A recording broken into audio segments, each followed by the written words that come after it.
implantation de puces RFID, la presse du système lance une offensive majeure. Maintenant viennent les porteurs de puces, titrait le journal suisse Blick sur la page d'accueil de son site web le 14 mai 2018.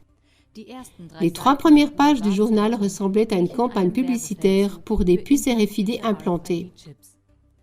Une petite puce pour lui, une grande mise à jour pour l'humanité.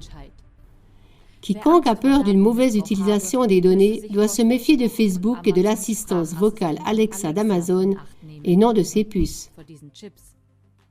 Les soi-disant spécialistes disent « Les implants à micropuces ne nous donnent pas moins de sécurité numérique, mais beaucoup plus. » C'est ce qu'on ressent quand on devient cyborg, a publié Red Bull dans une campagne publicitaire. Un implant de biopuce fait de vous plus qu'un humain. On va vous montrer comment ça marche. Le seul moyen pour les humains de suivre les machines est de les intégrer en nous.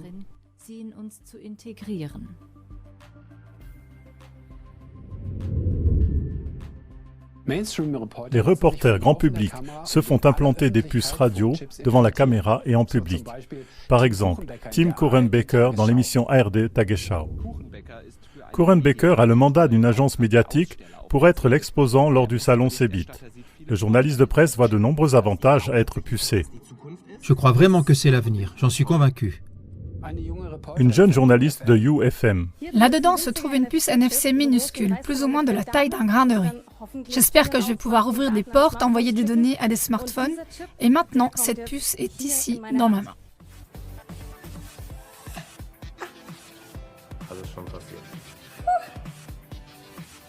Oh, alléluia.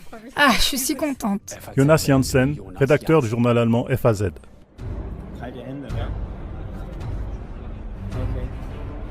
Ça ne fait pas de mal du tout. C'est comme une prise de sang, par exemple, une petite piqûre.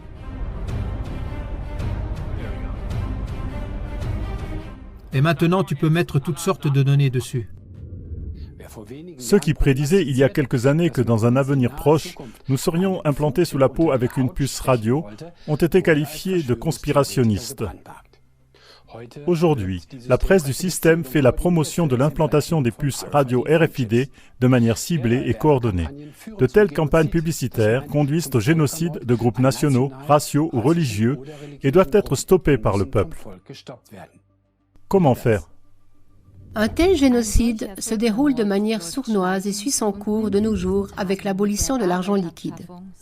Si vous refusiez avec véhémence tout paiement sans numéraire de nos jours, vous ne pourriez exister que de façon très restreinte et bientôt plus du tout. En effet, votre employeur ne verse votre salaire mensuel plus que sur un compte bancaire. Votre propriétaire demande le loyer mensuel par virement bancaire. Vous ne pouvez réserver votre voyage d'affaires sur Internet que sans argent liquide. Aimeriez-vous payer en liquide pour une nouvelle voiture ?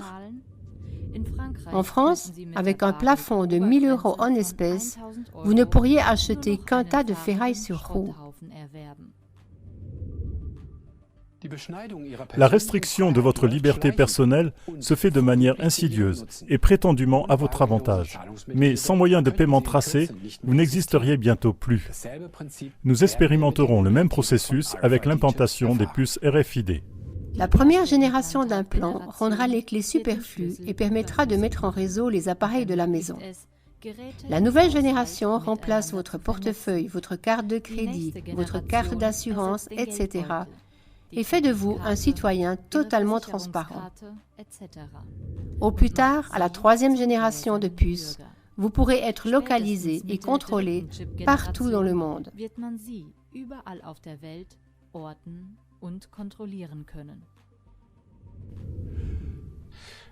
Ceux qui, pour des raisons religieuses, éthiques ou autres, ne veulent pas se faire implanter une puce seront tôt ou tard exclus de la société et ne pourront plus participer à la vie publique. Appelez ça aussi aujourd'hui une théorie de conspiration. Ce sera une conspiration si on ne l'arrête pas. Stop RFID. Cela conduit au génocide. Dans ce contexte, étudiez également nos émissions CLA TV bien documentées sous les liens qui s'affichent et protestez contre toute nouvelle avancée de cette technologie anti-humaine.